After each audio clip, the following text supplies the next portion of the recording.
ट्राइबेलफोरखौ फोजोबनाय खालामदों बेनिखायनो बिथांमोनखौ बे सानथामनि बिथोराव दिलीप शइकिया जुदि एपलजाइज खालामाब्ला बा उथायनानै लायाब्ला बिथांनि सायाव एट्रसिटिस एक्टखौ होनाय जागोन।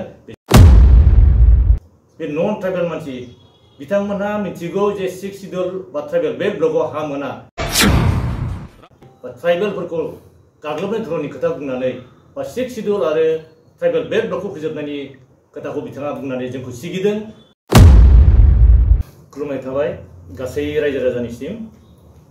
जोङो दिनैहाय जे दिलीप शइकिया एमपि बिथाङा जोंनि ट्राइबेलफोरनि सायाव बा ट्राइबेल बेल्ट ब्लक आरो 6 शिड्यूलनि सायाव जे खोथाखौ बुंदों बे खोथानि सायाव जोङो दिनै ट्राइबेल राइट्स प्रटेक्शन एसोसिएशन जानानै जोङो बेखौनो बुङो जे बिथाङा जोबोद खम समनि बिथोरावनो गावनि बे बुंनायखौ उथायनानै लानांगौ आरो बिथाङा एपलजाइज खालामनांगौ नङाबा बिथांनि सायाव एट्रसिटिस एक्टआव बिथांखौ जोङो होनाय जागोन।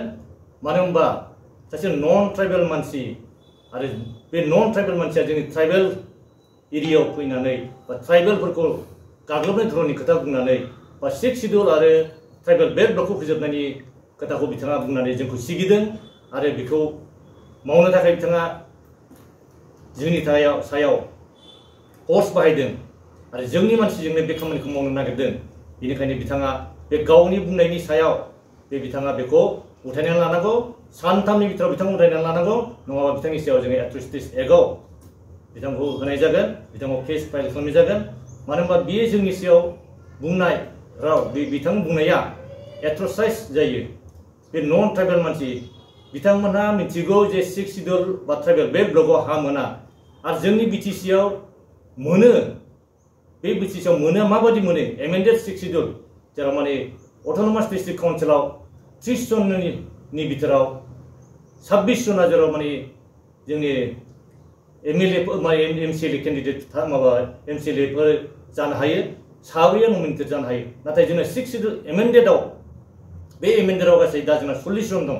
40 जननि बिथोराव जोंना दा आरो 6 जना नमिनेटेड। बे 6 जननि बिथोराव जोंना 30 जना जोंनि एसटी ट्राइबेल आरो 10 जना जादों नन ट्राइबेल। बेखौ भाग खालामनानै होखादों जे बे जायगायाव ट्राइबेल बेल्ट ब्लक जानायनि सिगां बा 6 शिड्यूल जानायनि सिगां बाहाय माखासे नन ट्राइबेलफोर दङ।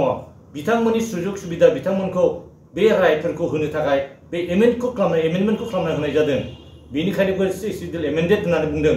दा बावहाय बिथांमोननिबो खुनु मोनसे बावहाय बिथांमोननि राइटआ जोबना थाङाखै। जेसेबांखिनि दङ बे राइटखौ बिथांमोननो होदों। दा बिथांमोना बे राइटखौ मोनाखै बा second class citizen first class citizen बेबायदि जों माब्लाबाबो first class citizen second class citizen जोंहा बर'निफ्राय बा जों ट्राइबेलफोरनिफ्राय बिदिखौ बुंनोबो रोङा, जोंहा बिदि क्लासिफिकेसनबो गैया आरो बे कनसेप्टआनो गैया। दा बिथांमोनहा बे कनसेप्टखौ लाबोदों। बिथांमोनहा कनसेप्ट लाबोनायनि खारना बेनो मा बिथांमोनहा गरा माबा खालामनायनि थाखाय गरा असमिया गरा हिन्दु बेबायदि खोथा लालायनायनि गेजेरजों जेराव जोंखौबो नाख्रेबनाय खालि जोंखौ बे ट्राइबेल होननानै गाहाय थाखोआव दोननाय जोंखौ गासैबो खालि बे लेबार थाखोनि खामानियाव मावनाय जोंखौ डेभेलप जाहोयै। दा जोंनि बिटिसि जानाय लोगो लोगो जोंखौ एसे डेभेलप जानाय नुबाय। दा बे बिटिसि डेभेलप जानायखौ नुनानै जोंनो बर'फोरखौ डेभेलप जानाय ट्राइबेलखौ डेभेलप जानाय नुनानैनो बिथांमोनहा मेगन सादों, बिराद मेगन आलौगासिनो दं। माब्रै सिख्रेबनो हागोन, माब्रै बेखौ माने फोजोबनो हागोन, माब्रै बे बिटिसि 6 शिड्यूलखौ फोजोबनानै माने आसामजों आरो मास्टार खालामफिननो। होमबा बे जोङो हाजार थैनायनि गेजेरजों हाजार जोंनि बर' मुंख्लंफोर जालांनायनि गेजेरजों बे 6 शिड्यूल मोननायखौ बिथांमोना दिनै मेगन सानानै सिख्रेबफिननो नागिरदों। आरो बेवहाय जोंनि लिडारफ्राबो बिसोरनि फाव फान्दायनायाव बिथांमोनहा आन्दायनानै थाबाय। दा बिथांमोनहाबो साबधान जानाया मोजां। फैगौ इलेक्सनाव बिथांमोनखौ जों खावलायो ज' जानानै बिजेपिनि बे थांखि बिसोरनि बे कनसेप्ट बिथांमोननि बे नाजानायखौ जोङो फोजोबनो थाखाय ज' जानांगौ। ज' जानायनि गेजेरजों जोङो जोंनि गभर्नमेन्टखौ लाखिफिननांगौ, जोंनि 6 शिड्यूलखौ लाखिफिननांगौ आरो बेवहाय नन ट्राइबेलफ्रा जे मोना मानो मोना बेखौ दिलीप शइकिया बिथाङा मोजाङै बुजिनानै लाथों आरो बिथाङा मोजाङै मिथिखानानै बुंदोंब्ला बे बिथाङा जोंखौ गाग्लोबनाय जोंखौ फोजोबनाय बे बिथाङा एट्रसाइज खालामबाय जोंखौ। बेनिखायनो बिथांनि एट्रसिटिसआव एक्टआव जों बिथांखौ होगोन। आरो जोंनि हिमन्त बिश्व शर्मा सारा बिथाङा चिफ मिनिस्टार बिथाङा दिनै दलै निगारै गावनि एकदम फर्सखौ लानानै पुलिस मिलिटारि लानानै केम्पिं खालामदों।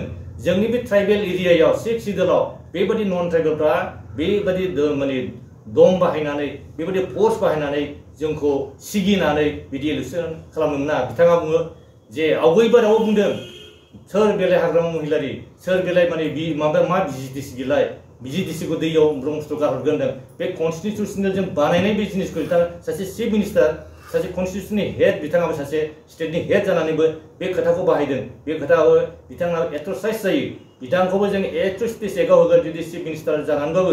दानि फैगौ इलेक्सनाव जुदि बेबायदि सोरनिबा लानानै ट्रलार देखायफैनाय सोरनिखौबा लानानै माबा मोनसे खालामनानै बर'खौ गाग्लोबनाय धरननि खोथा बुङोब्ला बारा बायदि माने हब्रा बुङोब्ला बयबो हा मोननांगौ बयबो समान अधिकार बे समान अधिकारखौ बिथाङा जोंनो आसामावनो होआखै जोंनि आसामनि बर'फोरनिखौनो होआखै। जेराव माने बेवहाय आसामावबो जोंना 5th शिड्यूल दं।